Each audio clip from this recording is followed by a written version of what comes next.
sempre hem sabut que el nostre món és el món. Per això, la nostra competitivitat s'ha basat en la recerca i la innovació, la proximitat amb els clients i la visita posada a l'exterior per obrir nous mercats. Mai hem deixat d'internacionalitzar-nos i avui, el 2012, vam tancar amb un 70% d'internacionalització de les xifres. La nostra prioritat és oferir solucions eficients i específiques per cada projecte, a partir de productes i serveis integrals, innovadors i competitius en l'il·luminació tècnica arquitectural. Avui és un dia feliç i especial per l'AM i voldria agrair personalment la implicació i el compromís de tots vosaltres, el personal de l'AM, que feu que aquest projecte sigui col·lectiu i viable. I també, per suposat, ressaltar la figura del nostre pare, fundador i encara avui ànima d'aquest col·lectiu.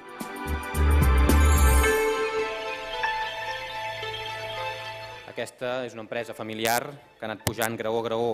al llarg de 40 anys, gairebé des del primer dia a Terrassa i des del primer dia amb un ull posat en les coses i en les oportunitats que es trobaven també a qualsevol punt del món. I el fruit d'aquella visió continuada en el temps el veiem ara en l'esplèndid catàleg de realitzacions de l'AM, en el seu prestigi global dins del sector, en el seu lideratge, en la seva capacitat d'innovació i de mantenir-se com una empresa puntera, com una empresa de referència. Estic convençut que l'AM pot aportar idees, pot aportar llum a la ciutat de Terrassa en el sentit literal i també figurat, i per això som avui aquí, per entre altres coses, aprendre tot el que sigui possible d'un model de referència, d'una trajectòria modèlica i d'una empresa que té fonaments molt sòlids i una claríssima vocació de futur.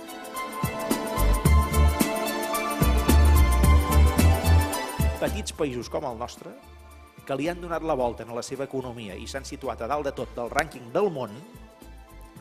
gràcies a que han canviat el seu xip i en lloc de dedicar-se als seus mercats interiors s'han dedicat als mercats exteriors. L'AM Lighting és un molt bon exemple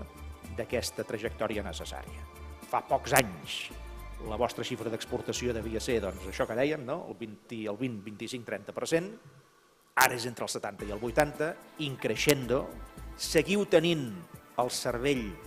gris en aquí i la matèria gris en aquí, que vol dir que les grans decisions es prenen aquí, les coses bàsiques es fan aquí, el disseny es fa des d'aquí, etc. El comandament es fa des d'aquí, això ha de seguir sent així, pot passar a través d'aquesta orientació exterior que realment aquesta situació vagi canviant i que aquesta economia catalana, que dintre del sud d'Europa és l'única segurament que és capaç de fer-ho d'una manera clara, que realment doni un senyal de llum, mai millor dit, perquè el nostre camí de cara a aquests propers temps sigui millor que no pas el del darrers 4 o 5 anys.